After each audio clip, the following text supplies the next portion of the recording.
9Grains కి స్వాగతం. ఇప్పుడు మనం బియ్యం పిండి అప్పడాలు చేసుకుందాం. ఈ బియ్యం పిండి అప్పడాలు మీరు కూడా చేసి చూసి టేస్ట్ చూసి మీకు నచ్చినట్లయితే లైక్ చేయండి, షేర్ చేయండి, కామెంట్ చేయండి.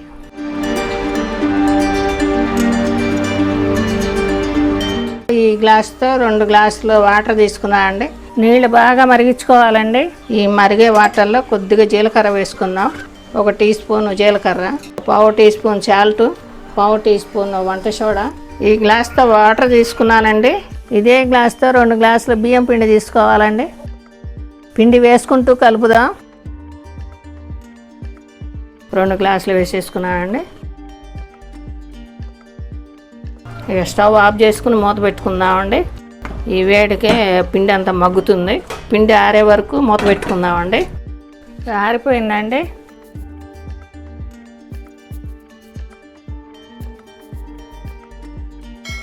ఇది బాగా పిసికి ముద్ద చేసుకుందాం.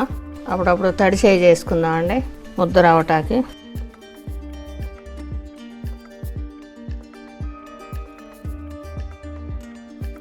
పిండి మొత్తం ఇలా ముద్దలుగా చేసుకుందామండి. పిండి ముద్దలు చేసుకోవటం అయిందండి. ఇప్పుడు మళ్ళీ ఒక గిన్నెలో కాసిన వాటర్ తెరలేలాగా కాసుకుందాం. స్టవ్ ముట్టించి గిన్నె పెట్టుకున్నానండి. 1.5 లీటర్ వాటర్ పోసుకున్నాను. మనం ఈ ముద్దలు మునిగేలాగా వాటర్ పోసుకోవాలి. ఈ బాగా మరిగేదాకా కాసుకుందాం. మరిగేటప్పుడు ఈ ముద్దలు వేసుకుందాం. నీళ్ళు మరుగుతున్నాయండి. ఈ పిండి ముద్దలు వేసుకుందాం. నిమ్మలంగా ఇట్లా జారు విడుద్దాం.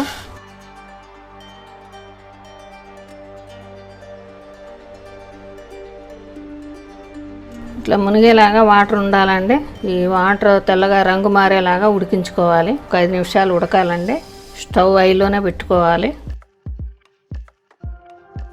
ఈ వాటర్ తెలుపు రంగు వచ్చినాయి. మొత్తం మీద 10 నిమిషాలు ఉడికినాయండి. ఉడకటం మొదలెట్టినాక ముద్దలు వేసిన తర్వాత ఈ వాటర్ ఇట్లా తెల్ల రంగు వస్తే ఉడికిపోయినట్టే. స్టవ్ ఆఫ్ చేసుకుందామండి. ఇక ఇవి తీసేసుకుందాం. ఒక్కొక్క ముద్ద తీసి ప్లేట్లో పెట్టుకుందామండి. అంతా ఒకే ముద్దలా కలుపుకుందాం. వారినిచ్చి ఇవి ఆరిపోయినాయండి. ఇట్లా ముద్ద చేసుకుందాం మొత్తం అన్నీ కలిపి. ఇది ముద్ద చేసుకోవటం అయిందండి. అవసరమైతే తడి చేసుకుని ఇట్లా గట్టిగా పిసుక్కోవాలి. ఇది చిన్న చిన్న ఉండలు చేసి అప్పడాలు చేసుకుందాం. చిన్న నిమ్మకాయ అంతా చేసుకుందాం. పూరీ ప్రెస్తో చేసుకుందామండి అప్పడాలు. పై దానికి ఒక కవర్ కట్టుకుందాం పిండి అంటుకోకుండా. కింద ఒక కవర్ వేసుకుందాం ఇలాగా. అవసరమైతే కొంచెం నీళ్ళ తడి చేసుకోవచ్చండి. నూనె రాయకండి. ఇదిగోండి చిన్న నిమ్మకాయ అంత ఉండలు. ఇది చేసుకుందాం. పలుసగా ఒత్తుకుందామండి. ఇంకొంచెం ఒత్తితే పలుసగా వస్తాయి. ఇది కావాలంటే ఇంకా పెద్దవి చేసుకోవచ్చు, ఇంకా చిన్నవి కూడా చేసుకోవచ్చు అండి. ఇలా ఒత్తుకుందామండి. ఈ పేపర్ మీద అయినా పాలిథిన్ పేపర్ మీద అయినా ఆరబెట్టుకోవచ్చు అండి. ఫ్యాన్ గాలికి కూడా ఆరిపోతాయి ఇవి. అప్పడాలన్నీ చేసుకోవటం అయిపోయిందండి. ఇది ఫ్యాన్ కింద అయినా ఆరబెట్టుకోవచ్చు అండి. 1 రోజులో ఎండిపోతాయి. కొంచెం పచ్చిగా ఉంటే 2వ రోజు కూడా ఆరబెట్టుకోండి. ఈ సంవత్సరం పాటు నిలవ ఉంటాయి. ఫ్యాన్ కింద పెట్టినాక సాయంత్రానికి ఇలా ఎండినాయండి. చాలా వరకు ముక్కాలు అంతా ఎండిపోయినాయి. 2వ రోజు కూడా ఎండిపెట్టినాక బాగా ఎండిపోయినాయండి. గలగలలాడుతున్నాయి చూడండి. బాగా డ్రైగా అయిపోయినాయి. ఈ అవన్నీ డబ్బాలో వేసుకుని సంవత్సరం పాటు నిల్వ ఉంచుకోవచ్చండి.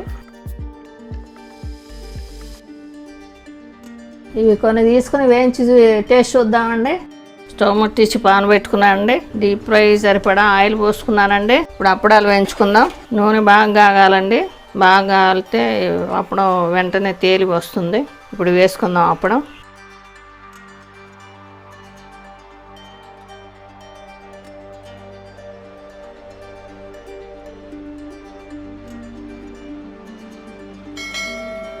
అన్నీ ఇలాగే వేసుకుందామండి. ఇదే విధంగా వేయించుకుంటే చాలు. ఈ బియ్యం పిండి అప్పడాలు మీరు కూడా చేసి టేస్ట్ చూడండి.